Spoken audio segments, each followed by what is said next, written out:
Chapter 1. No one's crazy. Let me tell you about a problem. It might make you feel better about what you do with your money, and less judgmental about what other people do with theirs. People do some crazy things with money. But no one is crazy. Here's the thing. People from different generations, raised by different parents who earned different incomes and held different values, in different parts of the world, born into different economies, experiencing different job markets with different incentives and different degrees of luck, learn very different lessons. Everyone has their own unique experience with how the world works. And what you've experienced is more compelling than what you learn secondhand. So all of us, you, me, everyone, go through life anchored to a set of views about how money works that vary wildly from person to person.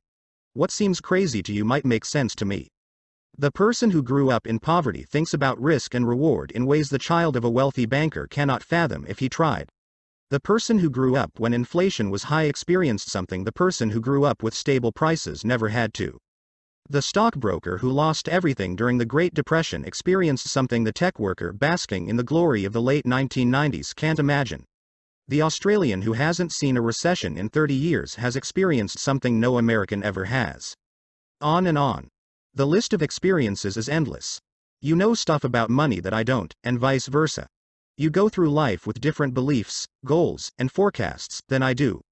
That's not because one of us is smarter than the other, or has better information. It's because we've had different lives shaped by different and equally persuasive experiences. Your personal experiences with money make up maybe 0.000000001% of what's happened in the world, but maybe 80% of how you think the world works. So equally smart people can disagree about how and why recessions happen, how you should invest your money, what you should prioritize, how much risk you should take, and so on. In his book on 1930s America, Frederick Lewis Allen wrote that the Great Depression marked millions of Americans, inwardly, for the rest of their lives. But there was a range of experiences.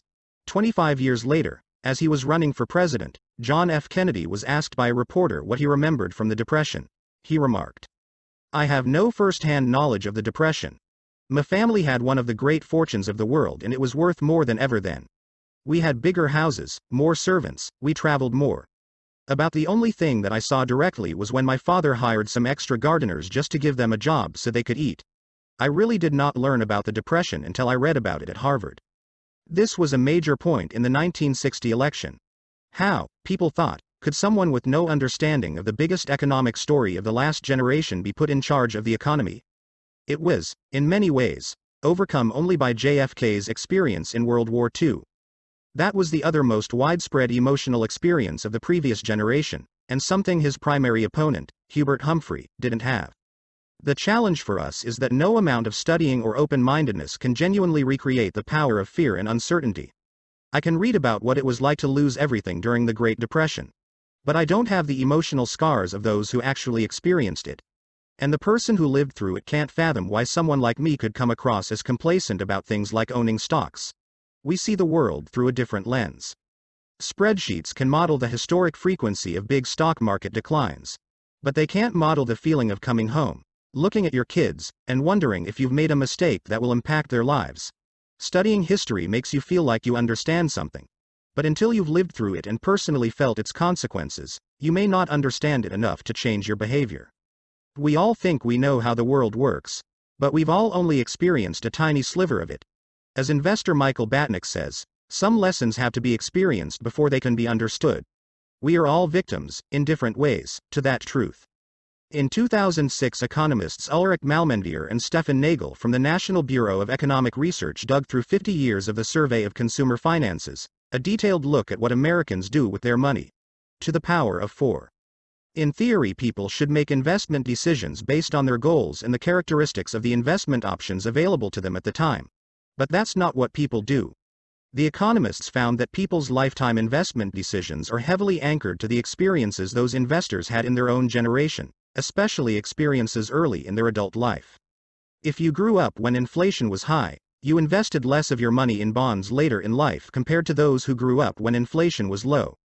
If you happened to grow up when the stock market was strong, you invested more of your money in stocks later in life compared to those who grew up when stocks were weak. The economists wrote, "Our findings suggest that individual investors' willingness to bear risk depends on personal history. Not intelligence, or education, or sophistication. Just the dumb luck of when and where you were born. The Financial Times interviewed Bill Gross, the famed bond manager, in 2019. Gross admits that he would probably not be where he is today if he had been born a decade earlier or later, the piece said. Gross's career coincided almost perfectly with a generational collapse in interest rates that gave bond prices a tailwind.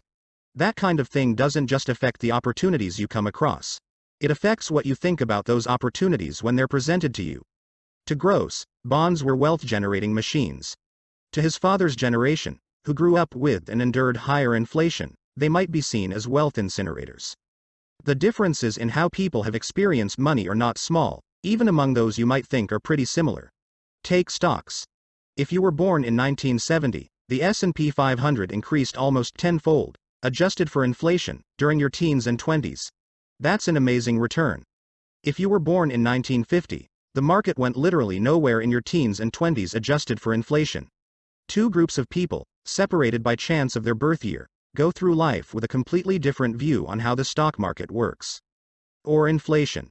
If you were born in 1960s America, inflation during your teens and 20s, your young, impressionable years when you're developing a base of knowledge about how the economy works, sent prices up more than threefold.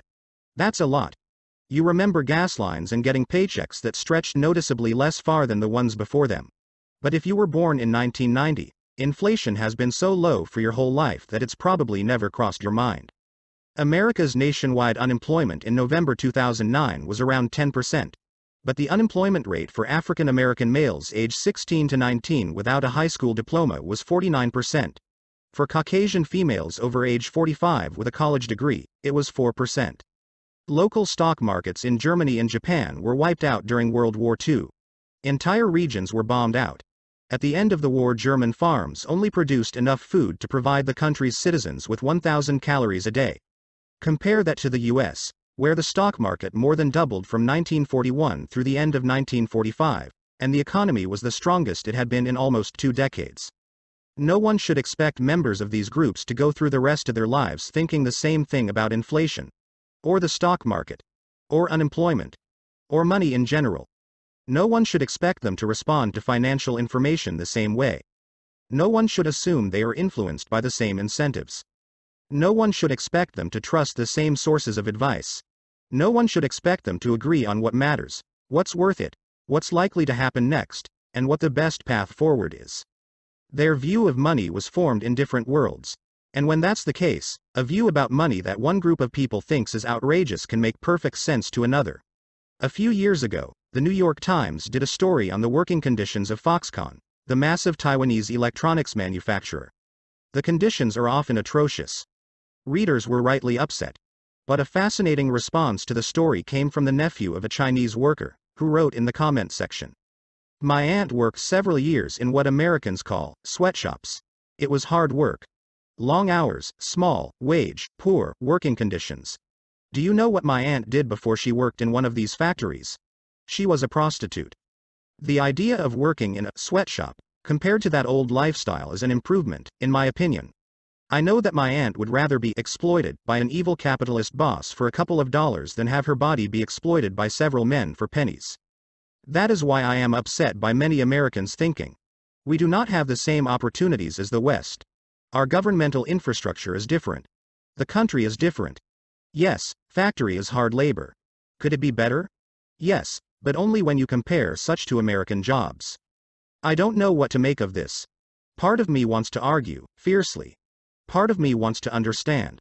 But mostly it's an example of how different experiences can lead to vastly different views within topics that one side intuitively thinks should be black and white.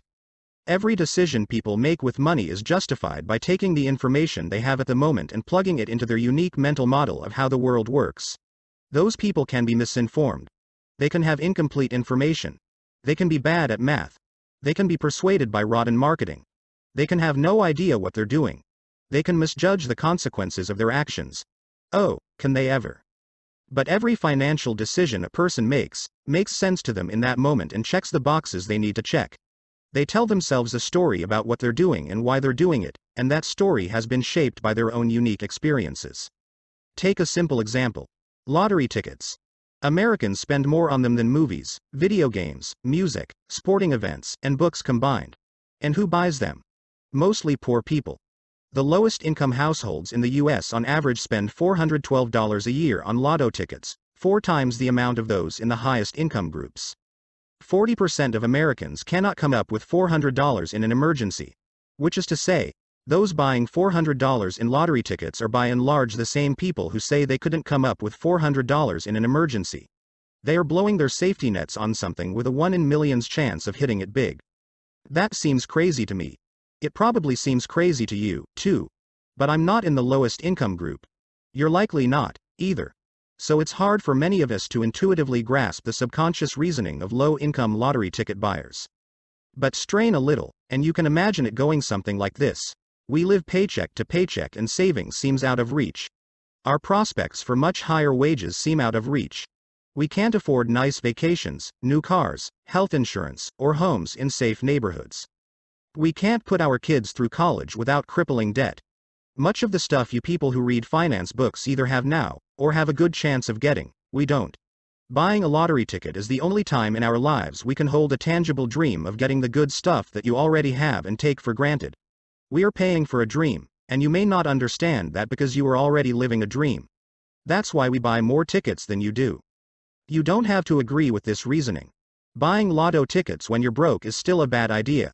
But I can kind of understand why lotto ticket sales persist. And that idea, what you're doing seems crazy, but I kind of understand why you're doing it, uncovers the root of many of our financial decisions. Few people make financial decisions purely with a spreadsheet. They make them at the dinner table, or in a company meeting. Places where personal history, your own unique view of the world, ego, pride, marketing, and odd incentives are scrambled together into a narrative that works for you. Another important point that helps explain why money decisions are so difficult, and why there is so much misbehavior, is to recognize how new this topic is. Money has been around a long time. King Alyattes of Lydia, now part of Turkey, is thought to have created the first official currency in 600 BC, but the modern foundation of money decisions, saving and investing, is based around concepts that are practically infants. Take retirement. At the end of 2018, there was $27 trillion in U.S. retirement accounts, making it the main driver of the common investor's saving and investing decisions. To the power of 5, but the entire concept of being entitled to retirement is, at most, 2 generations old. Before World War II, most Americans worked until they died. That was the expectation and the reality. The labor force participation rate of men aged 65 and over was above 50% until the 1940s. Social Security aimed to change this, but its initial benefits were nothing close to a proper pension. When Ida Mae Fuller cashed the first Social Security check in 1940, it was for $22.54, or $416 adjusted for inflation.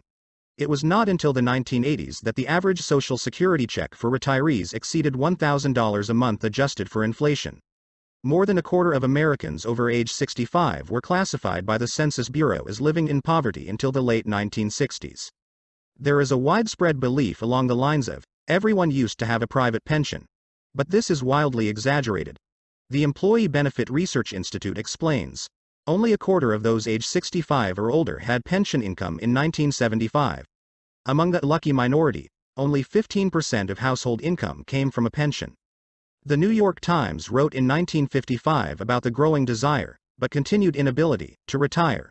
To rephrase an old saying, everyone talks about retirement, but apparently very few do anything about it. To the power of 6. It was not until the 1980s that the idea that everyone deserves, and should have, a dignified retirement took hold. And the way to get that dignified retirement ever since has been an expectation that everyone will save and invest their own money. Let me reiterate how new this idea is. The 401k, the backbone savings vehicle of American retirement, did not exist until 1978. The Roth IRA was not born until 1998. If it were a person, it would be barely old enough to drink. It should surprise no one that many of us are bad at saving and investing for retirement. We're not crazy. We're all just newbies. Same goes for college. The share of Americans over age 25 with a bachelor's degree has gone from less than 1 in 20 in 1940 to 1 in 4 by 2015. To the power of 7, the average college tuition over that time rose more than fourfold adjusted for inflation. To the power of 8, something so big and so important hitting society so fast explains why. For example, so many people have made poor decisions with student loans over the last 20 years. There is not decades of accumulated experience to even attempt to learn from. We're winging it. Same for index funds, which are less than 50 years old. And hedge funds, which didn't take off until the last 25 years. Even widespread use of consumer debt, mortgages, credit cards, and car loans did not take off until after World War II, when the GI Bill made it easier for millions of Americans to borrow. Dogs were domesticated 10,000 years ago and still retain some behaviors of their wild ancestors. Yet here we are, with between 20 and 50 years of experience in the modern financial system, hoping to be perfectly acclimated. For a topic that is so influenced by emotion versus fact, this is a problem. And it helps explain why we don't always do what we're supposed to with money. We all do crazy stuff with money, because we're all relatively new to this game, and what looks crazy to you might make sense to me. But no one is crazy. We all make decisions based on our own unique experiences that seem to make sense to us in a given moment. Now let me tell you a story about how Bill Gates got rich.